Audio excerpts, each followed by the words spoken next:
पाणी आली होती लोक पाणी मारायला लावायला. अरे काय तुझी बैल पाणी जाऊन माझी सोड वर लागत तोंड करून. अहो तसं नाही मारते जरा मागसार बैल. अहो तुमची बैल काय माझी बैल काय एकच आहे ती. हापशाला बी पाणी नाही दाखवते की पाणी राव. अरे तुझी ने काय ते म्हणतो पण माझी काय करू. अहो तसं नाही तुमची बैल आणि माझी बैल बी एकच आहे. मुख्य जनावराचा आशीर्वाद लागते राव. आशीर्वाद काय आम्हाला गरज नाही. चालले घेत ना अरे काय आपले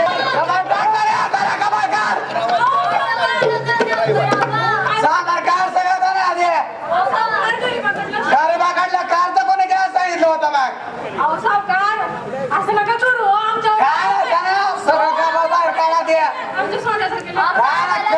कळलं नाही काय घेताना तुला काय आम्हाला मारू नका हो सावकार. चला येताना काल लवकर.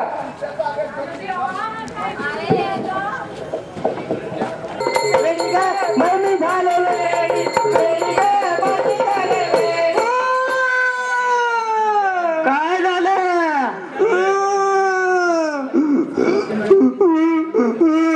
मामा म्हणतात काय म्हणतात इडीच आहे तू. इडीच आहे की तू. ती मावशी म्हणते मग काय शाने काय तू. मावशी म्हणतो तू पण म्हण की इडीच काय इडीच आहे की तू. यायला लागलंय म्हणून फिरती का उगाच फिरती वय येडी ग बाय मी झालं येडी येडी ग वेडी ग बाय मी झालं वेडी वेडी ग बाय मी झालं वेडी वेडी झालं वेडी वेडी झालं वेडी बाय मी झालं वेडी बाय मी झालं वेडी वेडी ग बाय मी झालं वेडी वेडी ग बाय मी झालं वेडी बाय मी झालं वेडी वेडी ग बाय मी झालं.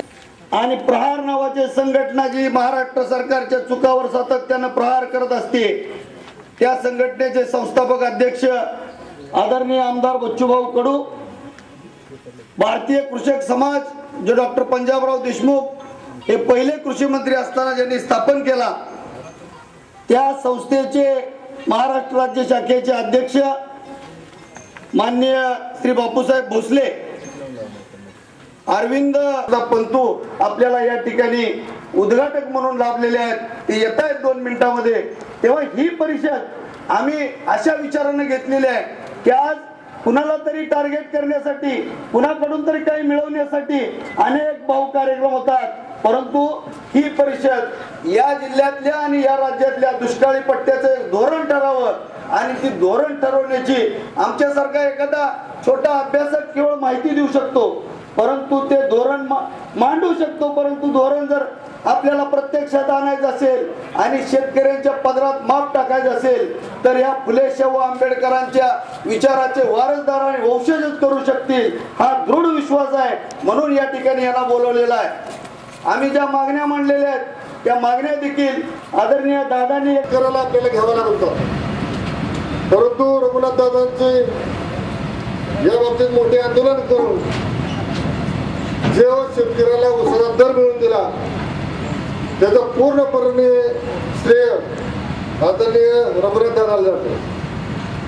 दादाच्या माध्यमातून उसाचा लढा आपण सर्व शेतकऱ्यांनी एकत्रपणे लढला, परंतु आता आपल्या हक्काच्या पाण्यासाठी सोलापूर जिल्ह्यामध्ये लढण्याची अतिशय काळाची गरज आहे. कार्यक्रमाला उपस्थित असलेले सर्व संघटनेचे कार्यकर्ते, आज आपण दुष्काळी परिस्थितीसाठी एकत्र जमलो. नक्की दुष्काळ म्हणजे काय? दुःख आणि अधिक काळ म्हणजे दुष्काळ. आणि हा दुष्काळ दर 10 वर्षांनी येतो. दर 10 वर्षांनी हा दुष्काळ येतो. ही परिस्थिती कायमच राहत चालली. सरकारला धरणं बांधण्यासाठी पैसा शिल्लक नाही आणि टोल नाका बांधण्यासाठी मात्र पैसा शिल्लक आहे. करोडोनी पैसा शिल्लक. किती गाड्या जात असेल, किती गाड्या येत असतील, किती पैसा जमत असेल याचा विचारच नाही. आपण गाडीवर थांबलो तर आपल्याला चकित होण्यासारखं आहे. मग धरणं बांधण्यासाठी यांच्याकडे पैसा नाही. धरणं जर बांधली तर सर्व जनता सुखी होईल. त्यांना जनता सुखी करायची नाही, जनता कायम दुःखात राहिली पाहिजे. म्हणजे दरवर्षी 5 वर्ष आपण त्यासारखं तळवं चाटलं पाहिजे.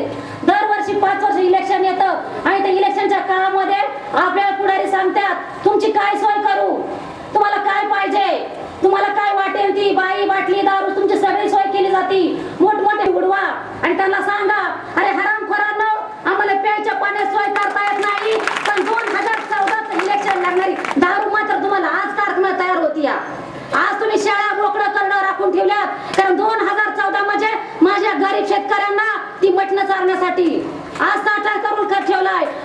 पाण्याचा साठाच का होत नाही हा प्रश्न आपण जर आपल्या सरकारला विचारा, तुम्ही साठा का करणार नाही? आपण जर चावतोड उठत नाही, त्यांना वाटतं काही मेल्याने मडी, दरवर्षी त्यांचं तीच रडगाणं, दर 10 वर्षांत दुष्काळ. अहो पण या दुष्काळामुळं काही मुलींचे लग्न थांबल्यात, काही शेतकरी आत्महत्या करू लागलाय. आता त्या विद्यार्थ्यांनी सादर केलं की शेतकरी आत्महत्या करतो, खरोखर शेतकरी आत्महत्या करतो. आणि या शेतकऱ्याला आत्महत्या करण्याचं कारण असेल ते नालायक सरकार. हे सरकार आपण पाडलं पाहिजे आणि तुमच्या हातात आहे. आपण शेती पिकवतो, शेतीमध्ये उत्पन्न चांगलं काढतो आणि त्याच्यावर आपण जगतो. तुम्ही सुद्धा एक शेती आहे. ही सगळी बसलेली जनता ही त्यांची शेती आहे आणि ती आपल्याला खत पाणी घालून ती राज्य करतात. पण हे आपल्याकडे लक्षातच येत नाही. काही वेळेस मला एक उदाहरण सांगते. श्रीगोंदा तालुक्यामध्ये एक घटना आहे. गेल्या 10 वर्षापूर्वी दुष्काळ पडला होता आणि 2 नवरा बायको होती, त्यांना 3 मुलं होती. भयंकर दुष्काळ. सरकारचं कर्ज काढलं, ऊसाची लागण केली आणि दुष्काळामध्ये पीक गेलं. सावकार कर्जदारामध्ये येऊ लागली. माहेरची माणसं साथ देऊन देणार तरी किती. ती बाईने आपल्या माहेराला गेली आणि सांगितलं आई बापांना की माझ्यावर हा वेळ आली आणि तुम्ही माझ्यासाठी मदत करा. तर सगळे भाऊजाई काय सारख्या नसतात. एक भाऊजाई म्हणली हिचं काय दरबारीचीच आणि जाऊन सावकार दारात बसतोय, बँकेवाले आपल्या दारांमध्ये येडं घालतात. मग आपण करायचं काय? श्रीगोंद्याहून ही रेल्वे जाते, हीच रेल्वे श्रीगोंद्याला जातात. प्रत्येक आपली राहत आहे आपल्याकडे सांगा. आणि आपण त्याच आपल्या तालुक्यातल्या आमदार खासदारांना जाणता राजा म्हणतो. जाणता राजा कुणाला म्हणावा? छत्रपती शिवरायांना, ज्यांना गरिबांची जाण आहे, शेतकऱ्यांची कळवळ आहे, अशाच माणसाला जाणता राजा म्हणा. नाही तर आपण उठले सुटलं कुठला जाणता राजा. आमचा ग्रेट मराठा, महाराष्ट्राची अस्मिता. चांगलं बोर्ड लावतो सगळ्या गावात, चांगलं बोर्ड लावतो, 5-5 फुटाचं बॅनर लावतो आणि मोबाईलवर त्यांचा फोटो मोठमोठा आणि आपल्या खालट्यावर पुढे लिहून आपली नुसतीच मुंडकी, हात नाही पाय नाही अशी मुंडकी आपण लावतो आणि त्यांचं आपण अभिनंदन करतो. आणि अभिनंदन करायचं तर अशा माणसाचं करा ज्यांनी शेतकरी संघटनेमध्ये काही ना काहीतरी कार्य केलंय. 10 वेळा अटक झालाय, जेलमध्ये गेलाय, ज्याला पोलिसांनी अटक केलंय. तो जर आपल्या गावामध्ये आला तर त्याच तुम्ही हार घालून स्वागत करा. पण त्यावेळेस आपल्याच्याने होत नाही. ही गायबान आहे, त्याला जर घरी काम नाही दारी काम नाही बसले त्या सगळ्याच्या मागे येत. ही आपली मूर्ख भूमिका आहे. त्याचं स्वागत तुम्ही करा, तरच आपल्याला खरंच कुठेतरी आत्म्याला शांतता मिळेल. जय हिंद, जय भारत. यायचं मान्य केलं ही एक आपल्या दृष्टीने जमेची बाजू आहे. बाळांनो, आपल्या समोर बोलायला उभा राहताना मी विचार करीत होतो की इथं चर्चा चालली, एवढे धरणं, इतकं TMC पाणी, आमक तमक एवढं, आणि इतकं खाली आलं की तिथून पुढं सगळ्याचं कोट कल्याण होणार आहे अशा पद्धतीची भाषणं आपण करायला लागलो. मी प्रश्न माझ्या मनात पडला की विमानात कुठून पाणी येत असं? विमानात बसल्याच्या नंतर आता इथं बसलेले बऱ्यापैकी लोक आहेत, विमानामध्ये काय बसलेले लोक आहेत. विमानात पाणी कुठून येत आहे हो? तिथं काय बोर असतंय का, धरण असतंय का, नदी असती, काय असतंय? मग विमानात कधी पाणी टंचाई झाली अशी कधी जगात बातमी आली का? अशी बातमी येत नाही. आपल्याकडं धोरण ठरविताना गेल्या 65 वर्षामध्ये जे इथं काँग्रेसच्या नालायक सरकारनं जवाहरलाल नेहरूंपासून जी काही गल्लत केलेली आहे, जे काही शेतकरी विरोधी धोरणाची पुकारणी केलेली आहे, त्याचा हा दुष्काळ परिणाम आहे. पूर्वी काय होतं? विदर्भ, ज्या विदर्भातून बाळासाहेब आंबेडकर लोकसभेमध्ये निवडून गेले,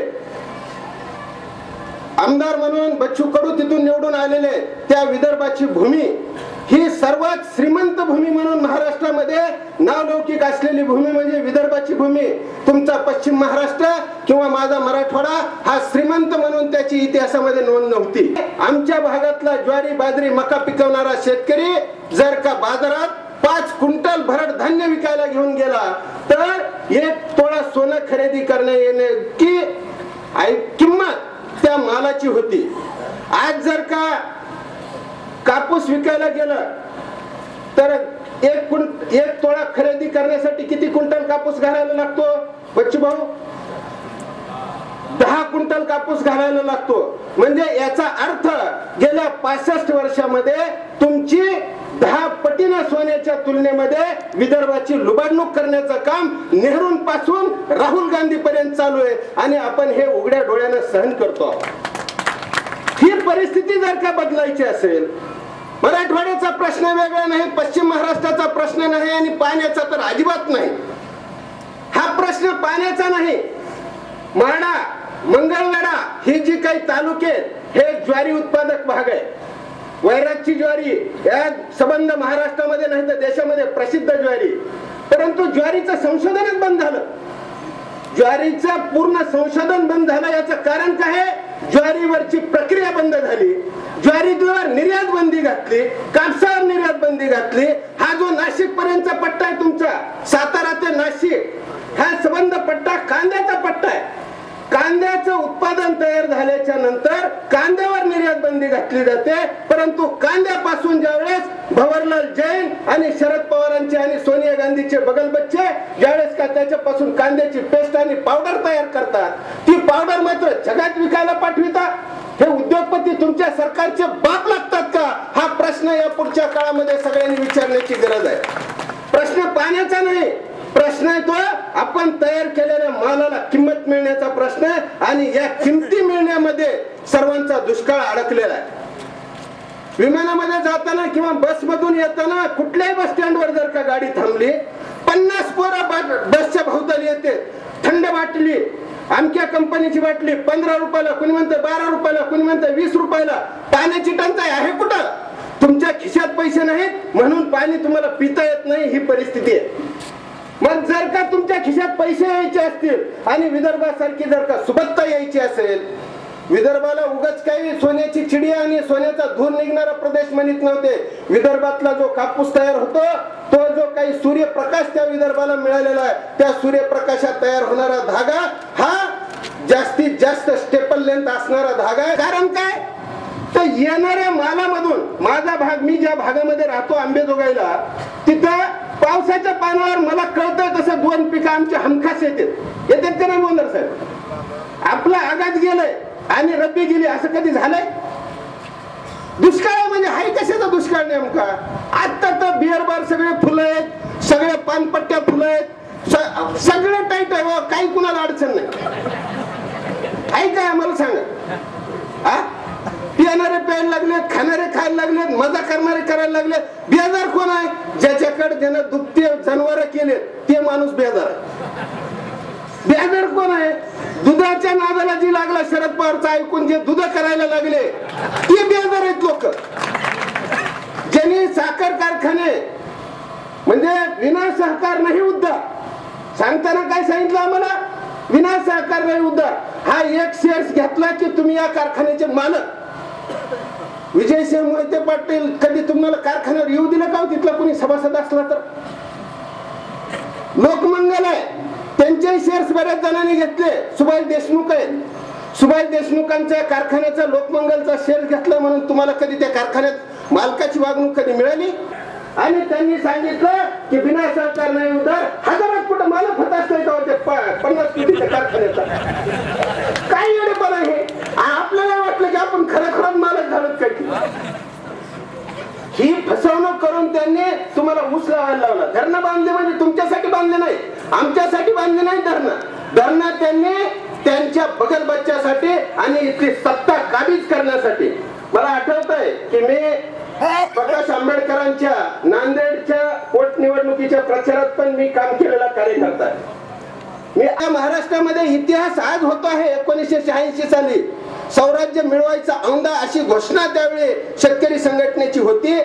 आणि असं वाटत होतं की निदान प्रकाशजी आंबेडकर हे किमान 1 लाख मताचं मताधिक्य घेऊन निवडून येतील.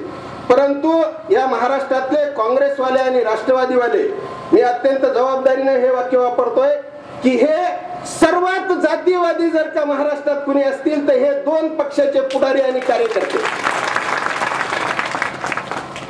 एका रात्रीत आम्ही तिथं ज्या हॉटेलवर आमचा मुक्काम होता त्या हॉटेलवर आम्ही परत आलो. आणि येता येता मी लोहा तालुक्यातून सभा संपवून नांदेडला येत होतो. आणि येताना काही तिकडून कार्यकर्त्यांच्या गाड्या भेटल्या. सोनखेड नावाच्या गावावर तिथं आमची गाठभेट झाली आणि तिथं आम्ही चहा प्यायला थांबलो. त्याच्यानंतर त्यांनी 2 पुड्या दाखविल्या आम्हाला, एक गुलालाची आणि एक निळीची. आणि बोलता बोलता प्रचार वाया जाणार आहे. कारण शेतकऱ्यांच्या डोक्यातून आपण जातीवाद काढू शकलो नाही. ही आमची अजून 25 वर्ष काम केल्याच्या नंतर सुद्धा माझ्या मनात राहिलेली ही खंत आहे. आमचे नेते रघुनाथदादा पाटील आहे, आमच्या बरोबर बहुतेक काम करणारी टीम जी आहे ही सर्व जातीतले आमच्या बरोबर कार्यकर्ते, परंतु बहुतांश टीम आमची मराठा समाजातले. आम्हाला सगळेजण काय म्हणतात की तुमचं चलायले म्हणजे तुमच्या बड्या घरचे म्हणून तुमचं चलायले. खरंय का हे? आता गावाकडून यायचं झालं तर तिकिटाला पैसे राहिले नाही, दुष्काळ परिस्थितीला यायचं झालं तिकिटाला पैसे राहिले आणि गाव सोडून आम्हाला जाता येत नाही. बाबासाहेबांनी ज्या 2 महत्वाचे जे काही संदेश या महाराष्ट्रामध्ये दिले, दलित समाजामध्ये जो फरक पडला त्याच्यामध्ये सगळ्यात महत्वाची जी गोष्ट आहे त्याचं स्थलांतर झालं. परंतु शेतकरी समाजामध्ये दुर्दैवानं आज इतकी वाईट वेळ आमच्यावर आलेली असताना सुद्धा आम्हाला जनावरं ढोरं घेऊन आम्हाला स्थलांतर करता येत नाही, ही आमची अडचण आहे. परंतु कुणीतरी हे बघणार आहे का नाही सांगावं कुणाला. ज्याच्यापाशी लपायला जावं तेच चापायला लागले. शरद पवारांकडे लपायला गेलं तिथं दरोडे खोरे कळायला सुद्धा नाही. आज ज्यांच्याकडं काय ऐपती होत्या ह्यांच्या 1978 ला विलासराव देशमुखांच्या बापाचं ट्रॅक्टर भूमीचं काम केलंय. ह्यांनी दिवसा गळे कापले शेतकऱ्याचे, त्यांची भाडभीड ठेवायचं सुद्धा काही कारण वाटत नाही. त्यांनी मरते खेपे विलासराव देशमुखांनी एक विकिलीक्सचा अहवाल जाहीर झाला 11 ऑगस्ट 2011 ला. प्रीती राणा आणि विवेक गगरानी यांनी फेसबुकवर शेअरिंग केली आणि एकमेकाला फोटो कॉपीज दिल्या.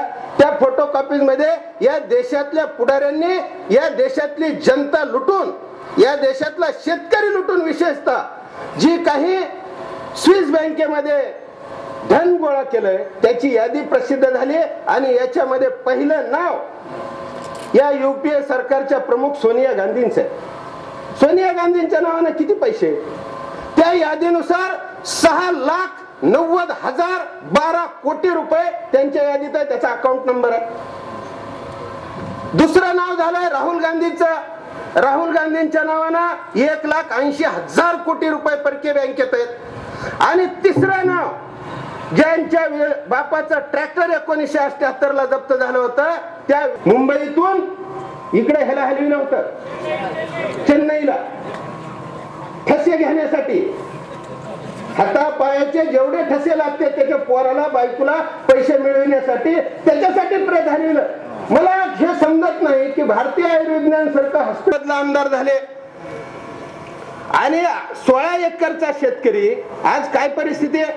आणि पुन्हा त्यांना काहीही म्हणायचं नाही. ही जर का कुणाची जर का ही भाबडी आशा असेल तर कृपया मला तुम्हाला सर्व शेतकऱ्यांना विनंती करायची आहे की हा प्रश्न पाण्याचा नाही. ज्यावेळेस गिरणा धरणातून पाणी सुटणार होता आणि नगरचे आमचे कार्यकर्ते मराठवाड्याला पाणी जायले म्हणून विरोध करायले होते, त्यावेळेस मी त्यांना सांगितलं होतं, शिवाजी जवरे पाटील त्यावेळेस म्हणलं होतं का नाही, हे पाणी जायलंय ते विलासराव देशमुखांच्या आणि गोपीनाथ मुंडेच्या पुरीच्या बियरच्या आणि दारूच्या कारखान्याला पाणी जायला लावायचं. बरं बोलणं म्हणजे बरं वाटतंय, माणसाला स्तुतीप्रिय असतात माणसं. तर आपल्याला रघुनाथ दादांनी जे दाखवून दिलंय, आपण जे आंदोलन पुढे नेलं ते आंदोलन इथं सोलापूर जिल्ह्याला काही आंदोलनात ती दिशा नव्यानं सांगण्याची गरज नाही किंवा काही ह्या गोष्टी नाहीत. आज आपल्याला जर का दुष्काळाच्या प्रश्नावर जर का भूमिका घ्यायची असेल तर मी सर्व व्यासपीठाला विनंती करतो की इथून महाराष्ट्रातल्या राजकारणाचा दुष्काळ हटवण्याची भूमिका या निमित्तानं आपल्याला घ्यावी लागेल. नुसता पाण्याचा दुष्काळ आणि ह्याच्या चर्चा करण्यापेक्षा राजकीय दुष्काळ सुद्धा आज आपण सगळे एका ठिकाणी या व्यासपीठावर आलोत.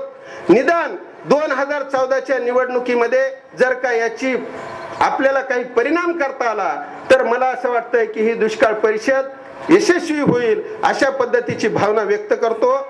जय जवान जय किसान आणि करून घेऊन जावा.